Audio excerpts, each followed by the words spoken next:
की आता एकनाथ शिंदे हे श्रीकांत शिंदे यांच्या निवासस्थानी दिल्लीतल्या निवासस्थानी पोहोचलेले, तिथं खासदारांची बैठक जी ती पार पडणार आहे।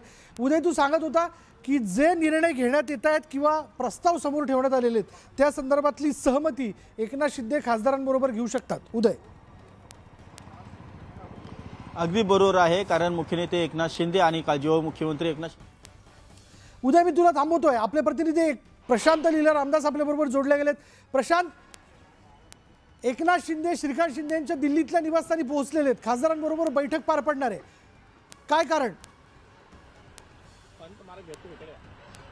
बरोबर आहे, इथे शिवसेना खासदार जे आहे तिथे पोहोचलेले आहे। समोर जे दिसतं घर हे 12 पंडित पंत मार्ग आहे आणि या 12 पंडित पंत मार्गामध्येच हे जे घर आहे नवीन घर आहे श्रीकांत शिंदेंचं आणि मुख्यमंत्र्यांच्या याच्यातून अलॉट झालेले घर आहे। यापूर्वी जे मीना बागला असायचे, आता श्रीकांत शिंदे इथे आहे, सर्व खासदार इथे आहेत आणि या सर्व खासदारांसोबत मुख्यमंत्री देखील इथे दाखल झालेले आहे आणि मुख्यमंत्री शिवसेनेच्या आपल्या सगळ्या खासदारांसोबत चर्चा करत आहे। आज जर बघितलं मुख्यमंत्र्यांचं स्वागत करण्याकरता सर्व खासदार तिथे पोहोचले होते, त्यानंतर आता जर बघितलं तर नेते देखील याला सुरुवात झालेली आहे। काही नेते जे आहेत ते बघावं लागेल आपल्याला कोण आहेत आणि कशा पद्धतीने इथे मुख्यमंत्र्यांच्या भेटी घेण्यासाठी येताना आपल्याला पाहायला मिळते।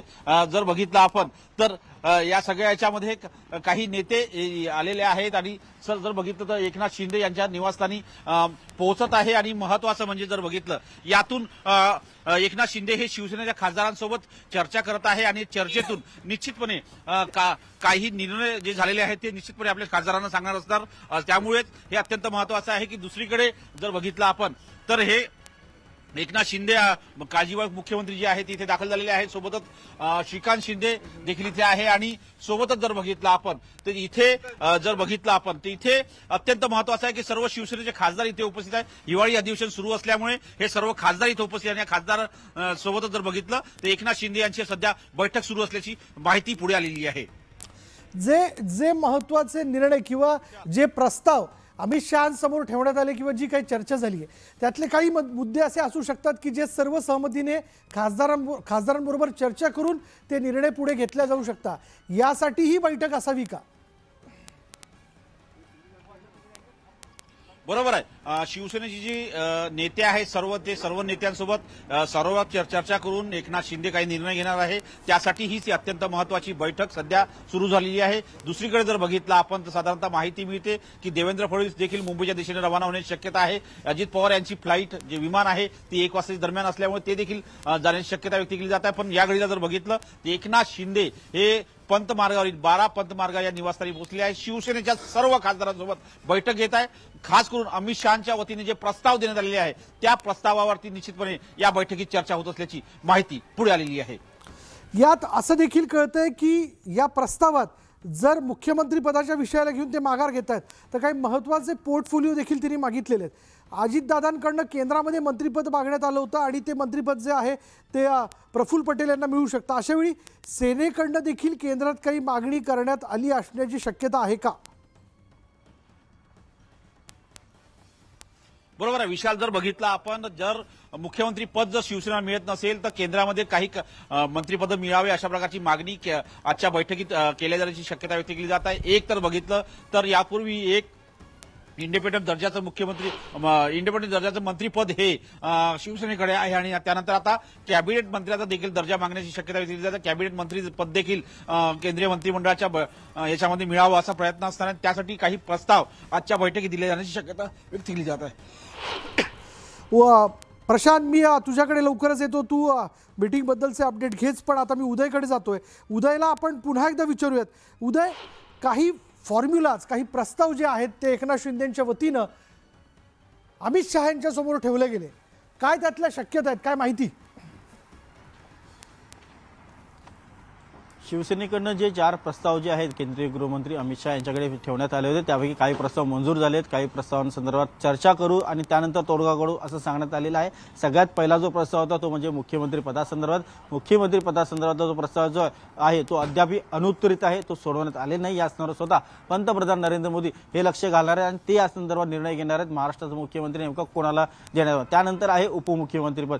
जर का शिवसेनेचे मुख्य नेते आणि सध्याचे काळजीवाहू मुख्यमंत्री एकनाथ शिंदे हे जर का उपमुख्यमंत्री राहणार असेल तर त्यांच्याकडे महत्त्वाचं खातं जे आहे ते कोणतं असणार, या संदर्भातला सगळ्यात मोठा प्रश्न आहे. आणि तो प्रश्न इतका अनुरूपित आहे की भाजप देखील तो जो महत्त्वाचं खातं आहे ते दुसऱ्या पक्षाला देऊ इच्छित नाही, ते स्वतःकडेच ठेवू इच्छित आहेत, कारण त्यांचे सर्वाधिक आमदार जे निवडून आले त्यामुळे तो प्रश्न देखील अद्याप अनुत्तरित आहे. दुसरा आहे की शिवसेनेकर जर का दुसरं नाव उपमुख्यमंत्री पदासाठी आलं तर शिवसेनेला अधिकची 5 खाती जी आहेत ती हवेत, अधिकची 4-5 मंत्रालय जे आहेत ती हवेत. त्यामुळे देखील तिथे काहीशी अडचण जी आहे ती भाजपकडून होण्याची शक्यता आहे. त्यामुळे तिथे किती प्रस्ताव मंजूर होतात हे देखील पाहावं लागणार आहे. मात्र काही प्रस्तावांवरती, काही पालकमंत्र्यांवरती, काही खात्यांवरती देखील मंजुरी जी आहे ती मिळवण्यात आलेली आहे. विशेषतः जर आपण नगर विकास मंत्रालय पाहिलं ते पहिल्यापासूनच शिवसेनेकडे होतं. स्वतः मुख्यमंत्री एकनाथ शिंदे हे त्या खात्याचे मंत्री होते, त्यामुळे त्यांच्यासाठी ते अत्यंत महत्त्वाचं खातं आहे. तर ते खातं शिवसेनेकडे राहील. मात्र इतर काही खाती महत्त्वाची आहे ज्यांची मागणी शिवसेना करते त्याबद्दल अद्याप कुठलाही निर्णय झाले नाही आहे. तिन्ही पक्षांचे जे म्हणजे राष्ट्रवादी काँग्रेस असेल, शिवसेना असेल, भाजप असेल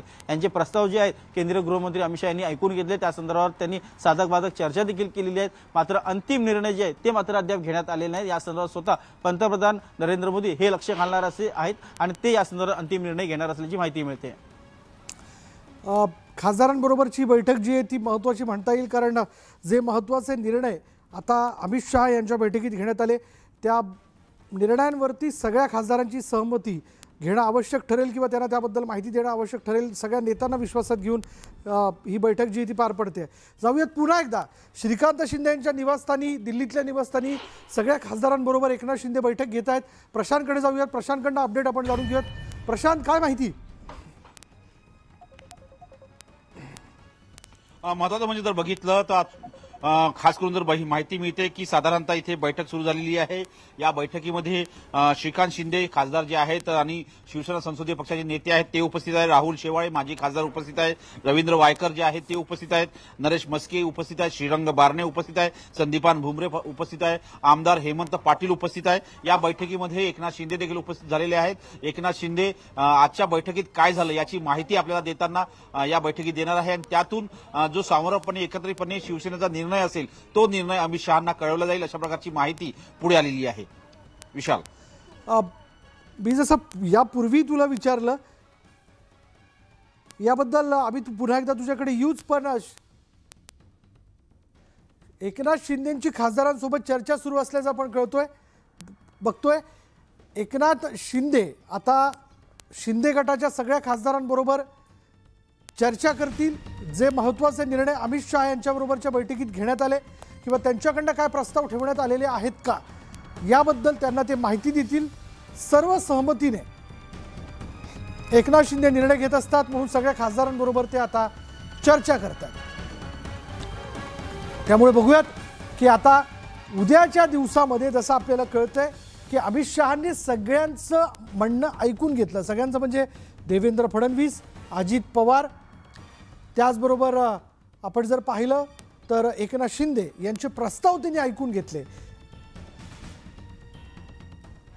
त्यात नेमकं आत्ता या क्षणापर्यंत नेमकं काय घडलं बघा.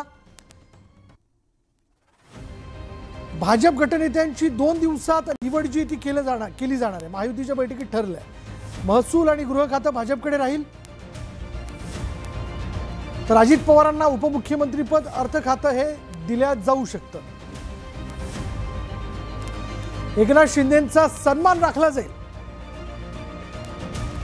शिवसेनेला नगरविकास खातं आणि पीडब्ल्यूडी खातं हे दिलं जाणार आहे. तर शिंदेंच्या खासदाराला केंद्रात मंत्रीपद देखील मिळेल. तर प्रफुल्ल पटेलांनाही केंद्रीय मंत्रीपद दिलं जाण्याची शक्यता आहे. मंत्रिमंडळात ओबीसींना प्रतिनिधित्व दिलं जाईल, कारण राज्यातल्या निवडणुकीत ओबीसी मतं जी आहेत ती महायुतीच्या बाजूने एकतर्फी झुकली आहेत. त्यामुळे महायुतीच्या बैठकीत जे ठरलंय, जे सूत्रांकडून आपल्याला कळतंय त्याबद्दलची माहिती आपल्या समोर आपण मांडतोय.